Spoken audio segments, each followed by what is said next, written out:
আপনারা কেমন আছেন? আলহামদুলিল্লাহ, আমিও ভালো আছি, কিন্তু একটু ঠান্ডা ঠান্ডা ভাব, গরমের অভাব। ঠান্ডা ঠান্ডা ভাব, গরমের অভাব। কারণ আল্লাহ পাক তিনি সময়ে ঠান্ডা দেন, সময়ে গরম দেন। আবহাওয়া পরিবর্তন করতে পারে একজন, তিনি কে? সূর্য যদি 2-1 ডিগ্রি, সূর্য যদি 2-1 ডিগ্রি উঠে অপর ধামে, মানব বংশ ধ্বংস হবে বড় পুরাসি জমে। সূর্য যদি 2-1 ডিগ্রি, সূর্য যদি 2-1 ডিগ্রি নিচে ঝলে যায়, সাদের ধারা জ্বলে পড়ে হয়ে যাবে ছাই। আল্লাহ রাব্বুল আলামিন সূর্যকে এমন জায়গায় তিনি রেখে দিয়েছেন, যখন প্রয়োজন হয় গরমের ব্যবস্থা করেন, যখন প্রয়োজন হয় শীতের ব্যবস্থা করেন, ঠান্ডার ব্যবস্থা করেন। আল্লাহর নবী বলেন, জাহান্নামের তাপমাত্রা এতটাই কঠিন, কারণ তার এক অংশ অপর অংশকে খেয়ে ফেলছে। জাহান্নাম আল্লাহর দরবারে ফরিয়াদ করল, রাব্বুল আলামিন প্রচন্ড তাপের কারণে আমার এক অংশ অপর অংশকে খেয়ে ফেলছে। আল্লাহ রাব্বুল আলামিন জাহান্নামকে পারমিশন দিলেন, জাহান্নাম ফিস সিতাই ওয়াস সাইফ, গ্রীষ্মকালে একটা নিঃশ্বাস ছাড়বা আর শীতকালে একটা নিঃশ্বাস ছাড়বা। এই জন্য আমরা গরমের দিনে, গ্রীষ্মকালীন সময়ে আমরা প্রচন্ড তাপ অনুভব করে থাকি, আর শীতকালে আমরা প্রচন্ড ঠান্ডা অনুভব করে থাকি। কারণ এই নিয়ামত দেওয়াটা কার? এই নিয়ামত দেওয়া কার? প্রিয় ভাইয়েরা আমার, এই নিয়ামত পাওয়ার পরে নিব হারামি, নিব হারামখোর, এই দুই পায়া মানুষ আমরা আল্লাহর শুকরিয়া আদায় করি না। যে পরিমাণ অক্সিজেনের প্রয়োজন, সে পরিমাণ আল্লাহ পাক অক্সিজেনের ব্যবস্থা করে দেন কিনা? এটা কি নিয়ামত না? আল্লাহ পাক বলছেন, লা ইন সাকারতুম লাযিদান্নাকুম ওয়া লা ইন কাফারতুম ইন্না আযাবি লাসাদীদ। আল্লাহ পাক জানায় দিলেন, যারা আমার নিয়ামত পাওয়ার পরও যারা শুকরিয়া আদায় না করো, আমি আল্লাহ রাব্বুল আলামিন তোমাদের জন্য কঠিন শাস্তির ব্যবস্থা করে রেখেছি। প্রিয় ভাইরা আমার, ওই জন্য আল্লাহ পাকের নিয়ামতের ব্যবস্থা করতে হবে, নিয়ামতের শুকরিয়া আদায় করতে হবে। কারণ আল্লাহ পাক মানুষকে ভালো রাখার জন্য, সুস্থ রাখার জন্য যে পরিমাণ অক্সিজেনের দরকার, সেই পরিমাণ অক্সিজেন আল্লাহ রাব্বুল আলামিন ব্যবস্থা করে রেখেছেন। প্রিয় ভাইরা আমার, যে অক্সিজেন ছাড়া মানুষ চলাচল করতে পারবে না, প্রাণী বাঁচতে পারবে না, সেই অক্সিজেনের ব্যবস্থা করেছেন কে? কে করেছেন? প্রিয় ভাইরা আমার, যে মানুষগুলি আমরা ফজর কাজা করি, এই জন্য বলা হয়েছে, কেমন করে ঘুমাও তুমি, কেমন করে ঘুমাও তুমি, ফজর করো কাজা, এমনই তো হতে পারে জোহরে জানাজা। ঠিক কিনা? এমন করে ঘুমাও তুমি, কেমন করে ঘুমাও তুমি, ফজর করো কাজা, এমন তো হতে পারে জোহরে জানাজা। মুসলিম হয় না জন্ম নিলে, মুসলমানের ঘরে কাফের মুমিন তফাৎ হয় সালাতের উপরে, যারা বলেন ঠিক কিনা। প্রিয় ভাইরা আমার, যে আল্লাহ পাক রব্বুল আলামিন মানুষকে সুন্দর করে বানালেন, সুন্দর অবয়ব দিয়ে, সুন্দর নমুনা দিয়ে, সুন্দর ডিজাইন দিয়ে, আল্লাহ পাক বলছেন মা খালাকতুল জিন্না ওয়াল ইনসা ইল্লা লিয়াবুদুন।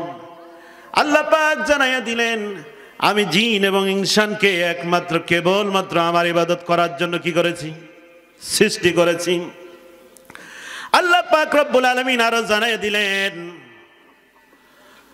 ওয়ালাকাদ খালাকনাকুম সুম্মা সাওয়ারনাকুম সুম্মা কুলনা লিল মালাইকাতি ইসজুদু লিআদামা ফাসাজাদু ইল্লা ইবলিস লাম ইয়াকুম মিনাস সাজিদিন।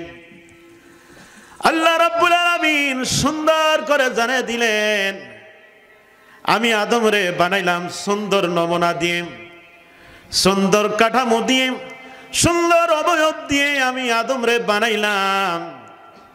এবং সমস্ত ফেরেশতাদেরকে আমি বললাম ও ফেরেশতারা, ও ফেরেশতারা আদমকে সিজদা করো। সকলে কিন্তু সিজদা করলাম, একজন কিন্তু সিজদাকারীর অন্তর্ভুক্ত হলো না। ইবলিস শয়তান আদম আলাইহিস সালামকে সিজদা করলো না। আল্লাহ পাক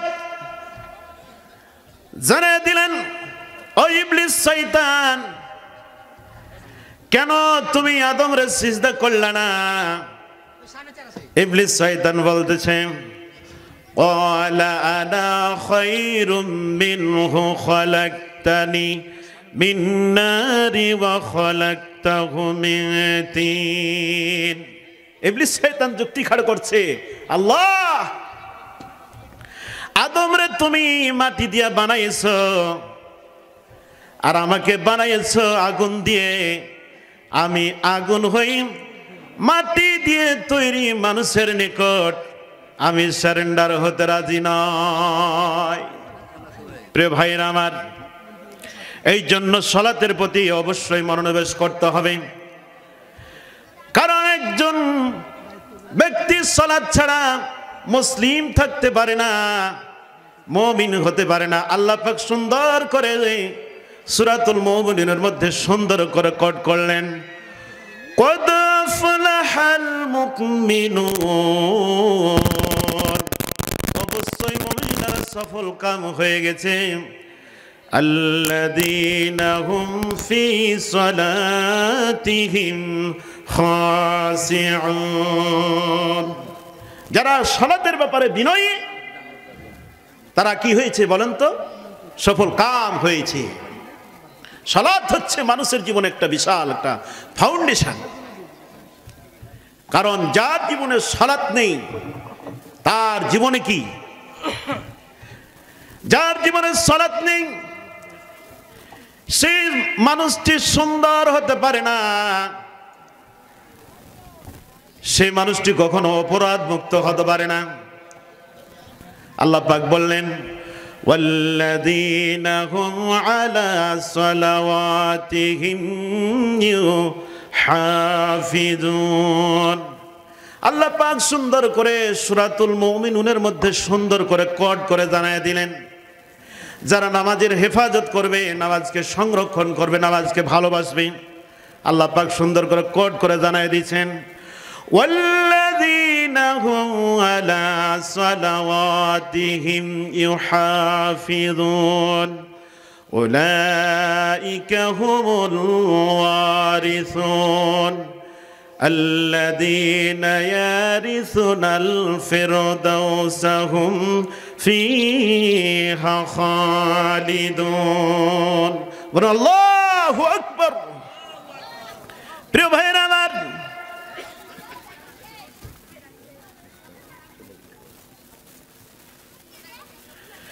প্রিয় ভাইরা আমার, যারা নামাজকে ভালোবাসলো, নামাজকে সংরক্ষণ করলো, নামাজের হেফাজত করলো, আল্লাহ পাক তাদের জন্য একটা গ্যারান্টি দিচ্ছেন। কি গ্যারান্টি জানেন? উলাইকা হুমুল ওয়ারিসুন, এরাই তো হবে উত্তরাধিকারী। আল্লাযীনা ইয়ারিসুনাল ফিরদাউসা হুম ফীহা খালিদুন, তারাই হবে জান্নাতুল ফিরদাউসের উত্তরাধিকারী। জোরে বলুন আমিন। আল্লাহ পাক আমাদের সকলকে জান্নাতুল ফিরদাউসের মেহমান হিসেবে কবুল করেন। জোরে বলুন আমিন। যে আল্লাহ পাক ওদেরকে জান্নাতুল ফিরদাউসের উত্তরাধিকারী বানাবেন যারা নামাজকে হেফাজত করলো, নামাজকে সংরক্ষণ করলো, নামাজকে নিজের কাজ হিসাবে নিল। আল্লাহ রাব্বুল আলামিন জানিয়ে দিলেন সূরা আনকাবুতের মধ্যে, আল্লাহ পাক সুন্দর করে কোট করলেন, ইন্নাস সালাতা তানহা আনিল ফাহশাই ওয়াল মুনকার, নিশ্চয় সালাত, নিশ্চয় নামাজ মানুষকে পাপাচারমূলক অন্যায়মূলক কাজ থেকে হেফাজত করতে পারে। জানতে হবে সালাত আদায় করার পরও যদি পাপ পঙ্কিলতা থেকে, অপরাধ থেকে যদি আমরা ফিরে আসতে না পারি, জানতে হবে আমার সালাত কবুল হচ্ছে না। কি হচ্ছে না? নামাজ কবুল হচ্ছে না, সালাত কবুল হচ্ছে না। কেউ যদি আল্লাহর সাথে কথা বলতে চায়, কেউ যদি আল্লাহর কাছে যদি চায়, তার উচিত হবে, তার কর্তব্য হবে ফাসজুদ ওয়াক্তারিব, সিজদা দাও আর সিজদার মাধ্যমে আল্লাহর নিকটবর্তী হয়ে যাও। বল সুবহানাল্লাহ।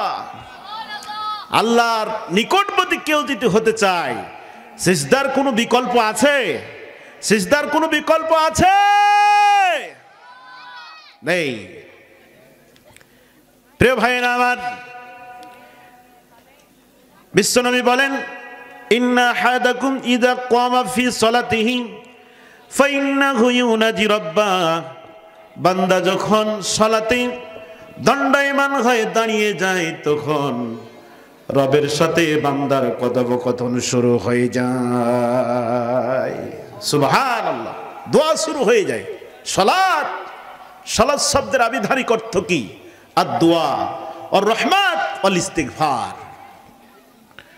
প্রিয় ভাইরা আমার, মুগিরা ইবনে শুবা রাদিয়াল্লাহু তাআলা থেকে বর্ণিত, ক্বালা ক্বামা নবী সাল্লাল্লাহু আলাইহি ওয়াসাল্লাম, নবীজি যখন সালাতে দণ্ডায়মান হতেন, সালাতে দাঁড়াতেন, তখন হাত্তা তাওয়াররামাত কদমাহু, বিশ্ব নবীর কদম মোবারক ফুলে যেত।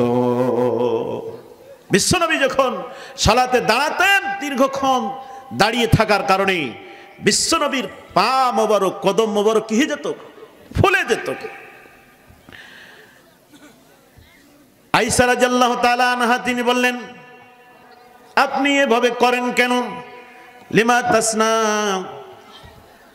হাদা ওয়াকাদ গুফিরা লাকা মা তাকাদ্দামা মিন যামবিকা ওয়া মা তাওয়াখারা, যে মালিক, যে আল্লাহ মেহেরবান, তিনি আপনার পূর্বের গুনাহ এবং পরের গুনাহ মাফ করে দিয়েছেন। যারা কান্না সুবহানাল্লাহ। যে আল্লাহ পাক আপনার আগের গুনাহ এবং পরের গুনাহ মাফ করে দিয়েছেন। আপনি এত দীর্ঘ সময় ধরে আপনি আল্লাহকে ডাকেন কেন? বিশ্ব নবী, দয়ার নবী, রহমতের নবী জনাবে রাসূলুল্লাহ সাল্লাল্লাহু আলাইহি ওয়াসাল্লাম তিনি বললেন, আয়েশা রে, ক্বালা আফালা আকুনা আবদান শাকুরা, আমি কি আল্লাহর কৃতজ্ঞ বান্দা হব না? প্রিয় ভাইরা আমার, কিয়ামতের মাঠে সর্বপ্রথম বান্দাকে জিজ্ঞাসা করা হবে সালাতের ব্যাপারে। এই ব্যাপারে বিশ্বনবী বলেন, আউয়ালু মা ইউহাসাবু বিহিল আবদু ইয়াউমাল কিয়ামাতিস সালাত, কিয়ামতের দিন সর্বপ্রথম বান্দাকে যেটা জিজ্ঞাসা করা হবে কিসের ব্যাপারে বলেন তো? কিসের ব্যাপারে? সালাতের ব্যাপারে জিজ্ঞাসা করা হবে। কারণ আমাদের সমাজে নামাজীর সংখ্যা কম। কারণ প্রত্যেকটা মানুষ যদি পাঁচশৈলটি ভাবে নিয়ম অনুবর্তিতা সহকারে যদি সালাত আদায় করে, কেউ কারোর সাথে প্রতারণা করবে না, ধোঁকাবাজি করবে না, অন্যায় করবে না, মারামারি করবে না, দাঙ্গামা হাঙ্গামা করবে না। কারণ সালাত এই পাঁচশৈলটি নিয়ম অনুবর্তিতা শিক্ষা দেয়। যারা বলেন ঠিক কিনা? নামাজ আপনাকে কি শিক্ষা দেয়? প্রিয় ভাইয়েরা আমার, আল্লাহ রাব্বুল আলামিন মহাগ্রন্থ কোরআন মাজিদের সূরাতুল বাকারার মধ্যে কোট করলেন, ইয়া আইয়ুহাল্লাযীনা আমানুস্তাইনু বিস-সাবরি ওয়াস-সালাহ ইন্নাল্লাহা মা'আস-সাবিরিন।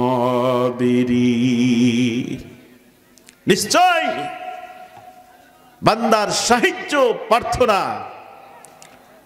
নামাজের মধ্যে, সেটা ধৈর্য সহকারে নামাজ পড়তে হবে। কি ধৈর্য সহকারে? প্রিয় ভাইয়েরা আমার, আল্লাহর কাছে চাওয়ার একমাত্র আল্লাহর কাছে চাওয়ার একমাত্র মিডিয়া হচ্ছে, মাধ্যম হচ্ছে সালাত। এই জন্য সালাতের প্রতি যত্নবান হওয়া উচিত প্রিয় ভাইয়েরা আমার। কারণ কিয়ামতের মাঠে সর্বপ্রথম মানুষদেরকে জিজ্ঞাসা করা হবে নামাজের ব্যাপারে। এই জন্য আল্লাহ রাব্বুল আলামিন নের নবী জনাবে রাসূলুল্লাহ সাল্লাল্লাহু আলাইহি ওয়াসাল্লাম তিনি জানিয়ে দিলেন, যারা 5 ওয়াক্ত সালাতের মধ্যে 2 ওয়াক্ত সালাত আদায় করে, 3 ওয়াক্ত সালাত আদায় করে, পুরোপুরি 5 ওয়াক্ত সালাত আদায় করে না। আমাদের সমাজে কিছু মুসল্লি পাওয়া যায় 5 ওয়াক্ত সালাতের মধ্যে, কারণ ফজরের সালাতে উপস্থিত হয় না, ইশারের সালাতে উপস্থিত হয় না, এরকম মুসল্লি পাওয়া যায় কি যায় না? এই ব্যাপারে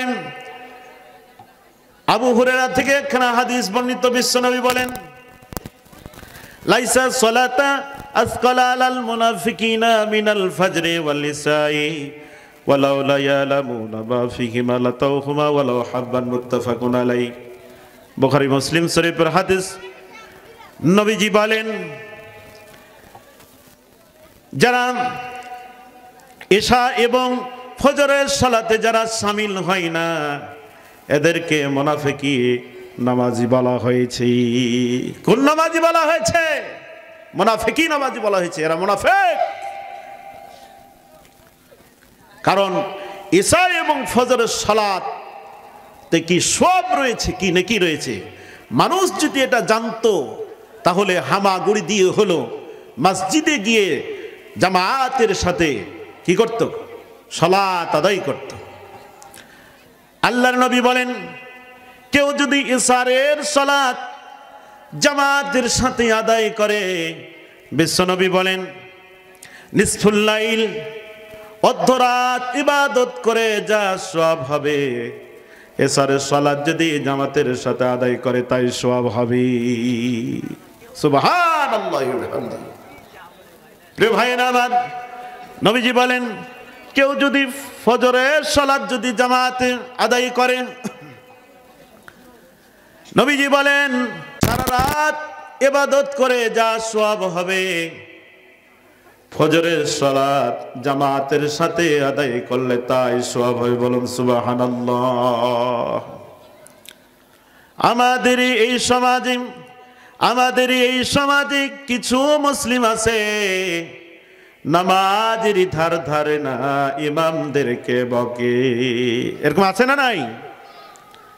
আমাদের এই সমাজে কিছু মুসলিম আছে নামাজের ধার ধারে না, ইমামদেরকে বকে। আলহামদু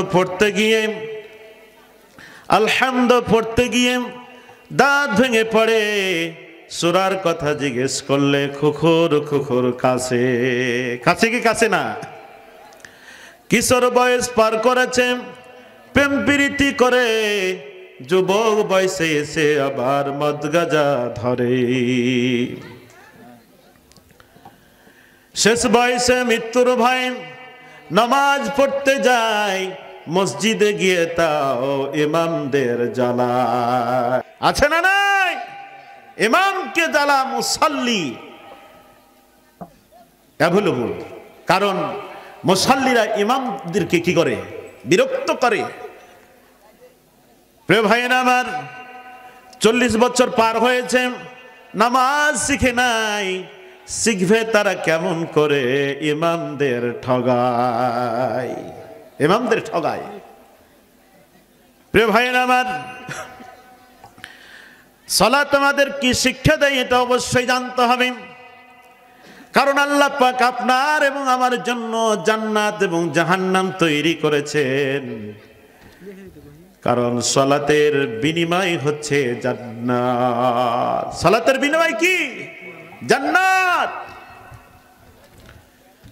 প্রিয় ভাইয়েরা আমার,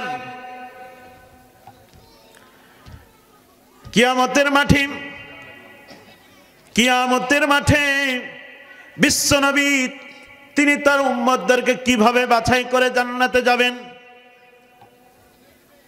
আয়েশা রাদিয়াল্লাহু তাআলা আনহা তিনি নবীজিকে বললেন, ইয়া রাসূলুল্লাহি, ইয়া হাবিবাল্লাহি, কিয়ামতের মাঠে অসংখ্য জনতা হবে, অসংখ্য লোকের সমাগম হবে, আপনি আপনার উম্মতদেরকে কিভাবে বাছাই করে জান্নাতে যাবেন? নবীজি বললেন, আয়েশা রে, আমি আমার উম্মতদেরকে এভাবে বাছাই করে আমি জান্নাতে যাব, কারণ আমার উম্মতরা যখন সালাত আদায় করে তখন তার আগে কিন্তু ওযু করে। কি করে? সালাত আদায় করার আগে কি করে? ওযু করে। আর ওযু করার কারণে অঙ্গ প্রত্যঙ্গগুলো ধৌত করে, আর সেই দিন তাদের ওই অঙ্গ প্রত্যঙ্গগুলি নূরের ন্যায় চমক দিতে থাকবে। বলুন না সুবহানাল্লাহ। এই দৃশ্য দেখে দয়ার নবী, রহমতের নবী, তিনি তার উম্মতদেরকে বাছাই করে জান্নাতে নিয়ে যাবেন। বলুন সুবহানাল্লাহ। কি আমরা জান্নাতে যাইতে চাই কি চাই না? চাই না ভাইরা? আল্লাহ রাব্বুল আলামিন বললেন, মুমিনদের সাথে চুক্তি করলেন, ওয়াদা করলেন, মাসালুল জান্নাতিল্লাতী উইদাল মুত্তাকুন, মুত্তাকিদের জন্য দৃষ্টান্ত হলো, উদাহরণ হলো, আল্লাহ পাক যে তিনি মুমিনদের সাথে ওয়াদাবদ্ধ হলেন, চুক্তি করলেন, ফিহা আনহারুম মিন মাইন গায়রি আসিন, যারা আল্লাহকে রাজি এবং খুশি করার জন্য যারা ভালো ভালো আমল করেছে, নেক আমল করেছে, আমল সালেহ করেছে, এই লোকগুলি জান্নাতে যাবে। আর জান্নাতে গিয়ে আল্লাহ এমন কিছু নিয়ামতের ব্যবস্থা করেছেন, সে জান্নাতের মধ্যে পানির ব্যবস্থা করেছেন। বলুন সুবহানাল্লাহ। পরিষ্কার পানির ব্যবস্থা করেছেন, মিম্মা গায়রি আসিন, পানির নদী। হুজুর আছে না? সূরা মুহাম্মদ 15 নম্বর আয়াতে কারিমা খুলে দেখেন, যে পানির ভিতরে কোনো আর্সেনিক নেই, যে পানি একেবারে নেট অ্যান্ড ক্লিন, পরিষ্কার পরিচ্ছন্ন। আল্লাহ রাব্বুল আলামিন তিনি বলেন, ওয়ানহারুম মিন লাবানিল লাম ইয়াতাগায়্যার তা'মাহু, আর তিনি জান্নাতীদের জন্য দুধের নদীর ব্যবস্থা করেছে। দুধের নদীর, যেটাকে ঝর্ণাও বলতে পারেন আপনি, যেটা প্রবাহিত হতে থাকবে, যে দুধ আপনি পান করলে আপনার কলিজা শীতল হয়ে যাবে, কলিজাটা ঠান্ডা হয়ে যাবে। বলুন সুবহানাল্লাহ। এই নিয়ামতগুলো আল্লাহ পাক বান্দার জন্য মজুদ করে রেখেছেন। কি আপনারা কি এই নিয়ামত পেতে চান না? এই নিয়ামত যদি আপনি ধরতে চান, পেতে চান, তাহলে আমলের বিকল্প কিছু নাই। আল্লাহর ইবাদতের কি বিকল্প কিছু আছে মুসলমান? কিছু আছে? আল্লাহ রাব্বুল আলামিন বললেন ওয়া আনহারুম মিন খামরিল লাজ্জাতিল লিসারিবিন, আরো আছে শরবতের নদী যা পানকারীদের জন্য খুবই সুস্বাদু। যারা কান্না সুবহানাল্লাহ। ওয়া আনহারুম মিন নাসালিম মুসাফফা, আর কিসের নদী আছে? মধুর নদী, নির্ভেজাল। প্রিয় ভাইয়েরা আমার, এইগুলো হলো নিয়ামত। প্রিয় ভাইয়েরা আমার, এই নিয়ামত গুলো খাওয়ার পরে মানুষের, জান্নাতীদের বডি এতটা হৃষ্টপুষ্ট হবে, তরতাজা হবে।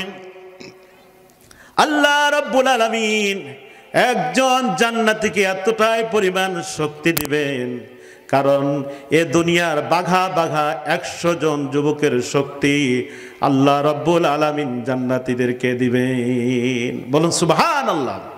এ দুনিয়ার বাঘা বাঘা 100 জন যুবকের শক্তি আল্লাহ পাক জান্নাতীদের একজনকে প্রদান করবেন। বলুন সুবহানাল্লাহ। প্রিয় ভাইরা আমার, শুধু তাই নয়, সাহাবায়ে কেরাম জিজ্ঞাসা করল, ইয়া রাসূলুল্লাহ, ইয়া হাবিবাল্লাহ, জান্নাতে তো অনেক নাজ নিয়ামত আছে, অনেক ফল মূল আছে, গোস্ত আছে, বিরিয়ানি আছে, অনেক খাবারের ব্যবস্থা আছে, মাছের কলিজা আছে, গোস্ত ভুনা করে খাবে, আপেল খাবে, বেদানা খাবে, তো খাবারের অবস্থাগুলো কি হবে?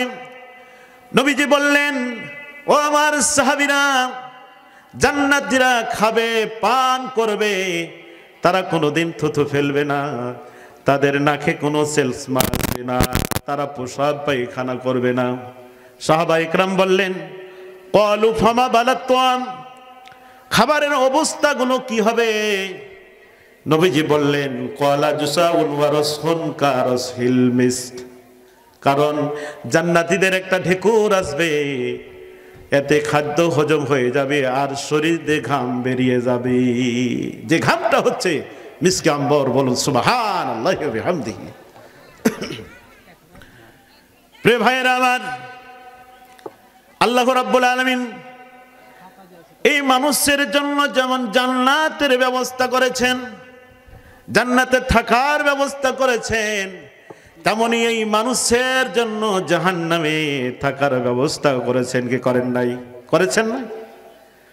এই মানুষের জন্য আল্লাহ রাব্বুল আলামিন জাহান্নামেও থাকার ব্যবস্থা করেছেন। আপনাদেরকে জাহান্নামের একটা দৃষ্টান্ত দিই। আল্লাহ পাক বলছেন, ইন্নাল্লাযীনা কাযযাবু বিআয়াতিনা ওয়াস্তাকবারু আনহা লাতুফাত্তাহু লাহুম আবওয়াবাস সামাই, যারা আল্লাহর আয়াতকে মিথ্যা প্রতিপন্ন করে, কোরআনের আয়াতকে মিথ্যা প্রতিপন্ন করে, দুনিয়ায় অহংকার করে চলে, দাপট দেখিয়ে চলে, আল্লাহ রাব্বুল আলামিন ওদের জন্য আসমানের দরজা খুলবেন না। কিসের দরজা খুলবেন না? আসমানের দরজা খুলবেন না। কারণ ওই আসমান থেকে আল্লাহ পাক রহমত নাজিল করেন, সাকিনা নাজিল করেন। কারণ আসমান থেকে যদি পানির ব্যবস্থা, ওই আল্লাহ যদি পানির ব্যবস্থা না করতেন, তাহলে এই পৃথিবী একেবারে জ্বলে পুড়ে ছাই হয়ে যেত। কারণ তরুলতা, জন্মাবার ক্ষমতা এই জমিন কিন্তু হারিয়ে ফেলত। কারণ আমরা চৈত্র মাসে আল্লাহর কাছে বৃষ্টির জন্য প্রার্থনা করি কে করি না? হায় আল্লাহ, তুমি রহমতের বৃষ্টি দাও। রহমতের বৃষ্টি দিয়ে আমরা যে ফসল আমরা জমিনে বপন করেছি, এই ফসল ফলনের গর্ভধারণের ব্যবস্থা তুমি করে দাও। কি আমরা দোয়া করি না? কারণ আল্লাহ চাইলে ফসলগুলোকে একেবারে শেষ করে দিতে পারতেন, পুড়িয়ে শেষ করে দিতে পারতেন, কিন্তু দয়াময় আল্লাহ, যে আল্লাহ রাব্বুল আলামিন দয়া করে মেহেরবানি করে রহমতের বৃষ্টি দিয়ে তিনি ফসল গালাকে মাঝাইয়া দেন, সেই আল্লাহর জন্য আমরা কি করতেছি? কিছুই করতেছি না। আমরা শুধু চাই নগদ, বাকির খাতা কি শূন্য থাক। প্রিয় ভাইয়েরা আমার, এই জন্য দুনিয়ায় অহংকার করে চলা যাবে না। কারণ এই দুনিয়া হচ্ছে আপনার আমার জন্য মুসাফিরি জীবন। আল্লাহ নবী বলেন, কুন ফিদ দুনিয়া কান্নাকা গরিবা ওয়া আবিরুস সাবিল। দুনিয়াতে আমি এমন ভাবে চলবো যেন আমি মুসাফির বা পথিক, পথযাত্রী। আমরা কি পথের যাত্রী? কখন আছি কখন নাই কি বলতে পারবো? কখন মালাকুল মাউত কখন এসে ধপ করে জীবনের বাতি নিভিয়ে দিতে পারেন কি পারেন না? পারেন কি পারেন না? অবশ্যই পারে। প্রিয় ভাইয়েরা আমার, একজন শিকারী শিকার করতেছে, বাজ কিন্তু উপর থেকে শিকার করতেছে। যদি ঘুঘুটা যদি উড়ে আমি খপ করে ধরে ফেলবো, আর শিকারী কিন্তু নিজ থেকে বন্দুক কিন্তু রেডি করতেছে। যদি আমি ফায়ার যদি ঠিক মতো করতে পারি, ওই ঘুঘুটি কিন্তু অনায়াসে আমি পেয়ে যাব। গায়ক বলছেন, শিকারি শিকারি যাইল এ ধনিক তীর, চারি প্রাণ খুঁজে পাখির চোখ নাই স্থির। সামনেতে বট গাছ দেখিবারে পায়, ঘুঘু এক বসে আছে ডালের মাথায়। শিকারি ঘুঘুর দিকে ধরিয়া নিশান, ইহা দেখে ঘুঘুটির উড়ে গেল প্রাণ। উড়িয়া ভাগিতে চায়, দেখে তাকে আইয়া, ওপরে তো বাজ আছে নিশান করিয়া।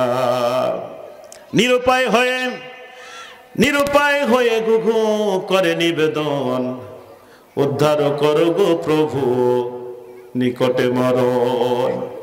রহমান রহিম তুমি রহমত তাকাও, বাজ শিকারি হতে আমাকে বাঁচাও। কবুল হইল দোয়া সেই ঘুঘুটির, কোথা হতে এক সাপ পায়ের নিচে হাজির। হেন কালে সেই সাপ কামড় দিল ভাই, বিশ্বে তো কাহিল হলো শিকারিও ভাই। হাত থড় বার করে তীর ছুটে গেল, সেই তীর ছোটা মাত্র বাজকে লাগিল। নিচে তো শিকারি মইল, ওপরতে বাজ, আর ফাঁক তালে ঘুঘু বাঁচলো।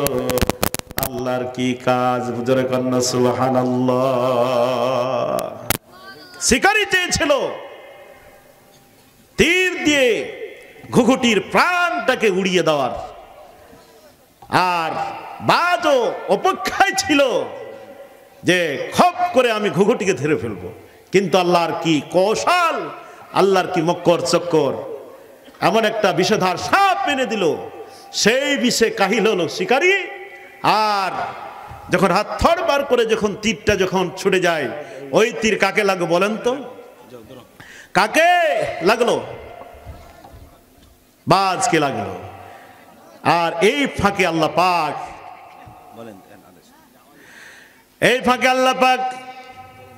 ঘুঘুকে বাঁচাইয়া দিলেন। প্রিয় ভাইয়েরা আমার,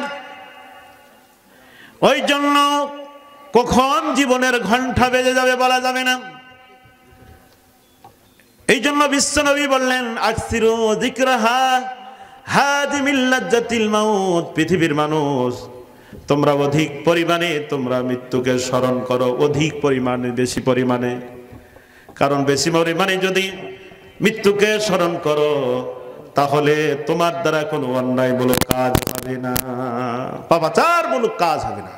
কারণ অধিক পরিমাণে মৃত্যুকে স্মরণ করো, কেননা মৃত্যু জীবনের স্বাদকে মিটিয়ে দেবে।